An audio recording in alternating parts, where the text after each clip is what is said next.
ตมากำเนิดไทยสัญชาติไทยនៅខេត្តបុរីรัมย์ប្រទេសថៃខាងជើងប្រទេសមានជ័យព្រំដែនរៀបជាប់គ្នាទៅពីប្រទេសឆ្មាមកដល់អូកាគីតែអាត្មានិយាយខ្មែរផ្លូវយើងក៏ទៅដល់ទៅខ្លួនឯង50 ម៉ែត្រអាផ្លូវគេក៏ទៅដល់យ៉ាងតិច50 ម៉ែត្រតែអាហ្នឹងមិនតំបន់សទេគឺដីគេនឹងពូនឹងបងនេះពូនឹងវាពុះជា2យ៉ាងហ្មងគឺទី2ហ្នឹងគឺមកខាងគេមកខាងយើងពីមកខាងក្បាលទីលស្រួលស្មើដូចខាងដូចអញ្ចឹងនេះគុណចាដូចគ្នាមកខាងណាមានលើអាហ្នឹងអាពេញតែអានេះវាពូធំជាទៀតខាងនេះគេខាងនេះយើងអញ្ចឹងដីគេដែលយើងសិនជា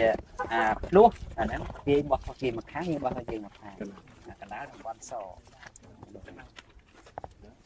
នេះទីចំណៃគុំសក់ទៅវិញគាត់មកថាឡានអត់បានឈប់ទៅមកអត់ចិត្តទេឈប់ទៅតែខាងណាគោលឡាគោបកាណាវាយើងស្រួលចិត្តណាស់មិនបើវាមានថោតមួយណាលើ2លើ1លើ3អាហ្នឹងវាគោលពេញខែបើអាណាមានលេខអញ្ចឹងហ្មងអាហ្នឹងគោលដាក់កណាទេធំប៉ុន្តែគោលដាក់វាមានទីទេយើងបន្តបានមានអាផ្លេភាគីមានអាភ្លោះកណាទេតែភ្លោះវាចេញពេញខែភ្លោះពេញខែមែនទេវាមានដែរតែវាអត់ពេញបន្ថែមដែរប៉ុន្តែស្រួលចំណាំបើ